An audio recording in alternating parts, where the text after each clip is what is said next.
इशारों को अगर समझो, राज को राज रहने दो। इशारों को। मोहम्मद रफी की आवाज ने कई कव्वालियों को सुपरहिट बनाया है। कोई लैला किसी दीवार से रोकी न गई, क्योंकि मोहम्मद रफी की सुपरहिट कव्वालियों में से एक वह है जिसे उन्होंने आशा भोसले के साथ गाया। यह कव्वाली है हम किसी से कम नहीं। अगर दुश्मन यह कव्वाली न केवल अपने जमाने में हिट थी बल्कि आज भी उतनी ही लोकप्रिय है। कोई आए उसी फिल्म में रफी साहब का गाया एक गीत हर दिल की धड़कन बन गया, जिसने उन्हें राष्ट्रीय फिल्म पुरस्कार और फिल्म फेयर पुरस्कार दोनों दिलाए। अगर दुश्मन यह कव्वाली जो 1977 की सुपरहिट फिल्म हम किसी से कम नहीं का हिस्सा थी, आज भी उतनी ही ताजगी लिए हुए है। इस गाने को बड़े पर्दे पर जीनत अमान और ऋषि कपूर ने अपनी शानदार अदाकारी से सजाया था। नहीं समझो हाल ही में इस कव्वाली ने फिर से सुर्खियां बटोरी जब दिग्गज अभिनेत्री जीनत अमान ने इसके पीछे की एक दिलचस्प कहानी साझा की। उनकी यह कहानी न केवल इस गाने को फिर से जीवंत करती है बल्कि उस दौर की बॉलीवुड की चमक को भी सामने लाती है। हाल ही में रिलीज हुई स्ट्रीमिंग सीरीज द रॉयल्स में अपनी मौजूदगी दर्ज कराने वाली जीनत अमान ने अपने इंस्टाग्राम पर इस गाने का एक क्लिप साझा किया। उन्होंने बताया कि हम किसी से कम नहीं में उनकी भूमिका सिर्फ इस एक कव्वाली और ऋषि कपूर के साथ एक रोमांटिक दृश्य तक सीमित थी।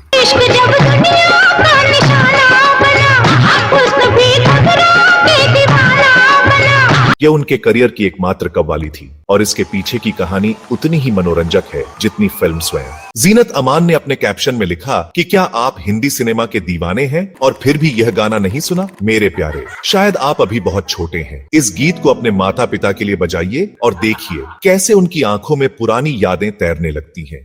अगर दुश्मन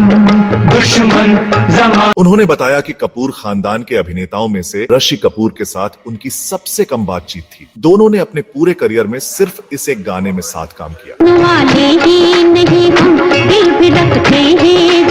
इसका कारण था निर्देशक नासिर हुसैन का उन पर विश्वास। नासिर साहब ने जीनत को एक लकी चार्म माना क्योंकि उनकी पिछली फिल्म यादों की बारात ब्लॉकबस्टर साबित हुई थी। इसीलिए उन्होंने जीनत को इस खास कव्वाली के लिए चुना। ये नहीं समझो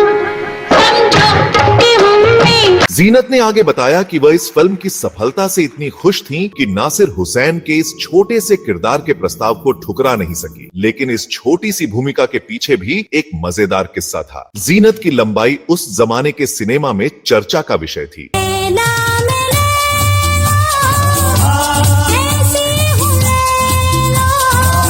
हिंदी सिनेमा की रूढ़ियों के अनुसार कोई भी अभिनेता पर्दे पर अपने से लंबी अभिनेत्री को नहीं चाहता था, लेकिन जीनत अमान बाकी अभिनेत्रियों से कहीं ज्यादा लंबी थीं। जीनत अमान ने अपनी इंस्टाग्राम पोस्ट में ऋषि कपूर के साथ फिल्माए गए एक गाने और एक फ्लर्टिंग सीन के बारे में बताया, जिसमें शूटिंग के दौरान ऋषि कपूर उनकी लंबाई के अंतर से काफी चिढ़ गए थे। इस गाने के एक दृश्य में जब जीनत और ऋषि कपूर एक लाल चमड़े के सोफे पर रोमांटिक अंदाज में बैठे थे तो उनकी लंबाई का अंतर और स्पष्ट नजर आता था। शूटिंग के दौरान हीरो छोटे दिख रहे थे और यह बात ऋषि कपूर को बहुत खली। जीनत ने लिखा कि आप में से जो लोग इस पेज को फॉलो करते हैं वे जानते हैं कि मेरे सह कलाकार अक्सर मेरी लंबाई को लेकर बहुत परेशान रहते थे। हिंदी सिनेमा या विश्व सिनेमा में भी किसी अभिनेत्री का अपने हीरो से लंबा होना आकर्षक नहीं माना जाता था, तो हम वहां थे, चिंटू जी और मैं, एक लाल चमड़े के सोफे पर कैमरे के सामने फ्लर्ट कर रहे थे। लेकिन हमारे बैठने का तरीका ऐसा था कि हमारी लंबाई में अंतर साफ दिख रहा था। चिंटू जी को बहुत चिढ़ हुई, जिसके बाद नासिर साहब ने उन्हें पहले एक और फिर दो कुशन पर बिठाया ताकि वे मुझसे लंबे दिखे। 1977 में रिलीज हुई हम किसी से कम नहीं एक संगीतमय फिल्म थी जिसका निर्माण और निर्देशन नासिर हुसैन ने किया।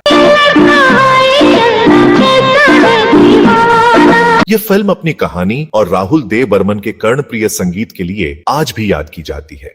क्या हुआ तेरा वादा वो कसम। फिल्म में जीनत अमान ने सुनीता केवल चंद का किरदार निभाया जो इस कव्वाली में अपनी छाप छोड़ती है। तो जरा अपनी खबर भी एक नजर देखो इधर भी, हुस्न वाले ही नहीं। हम किसी से कम नहीं का संगीत राहुल देव बर्मन ने रचा और गीत मजरूह सुल्तानपुरी ने लिखे। चुरा लिया है तुमने जो दिल को, नजर मोहम्मद रफी का गाना क्या हुआ तेरा वादा न केवल दर्शकों का पसंदीदा बना बल्कि इसे राष्ट्रीय फिल्म पुरस्कार और फिल्म फेयर पुरस्कार से भी नवाजा गया।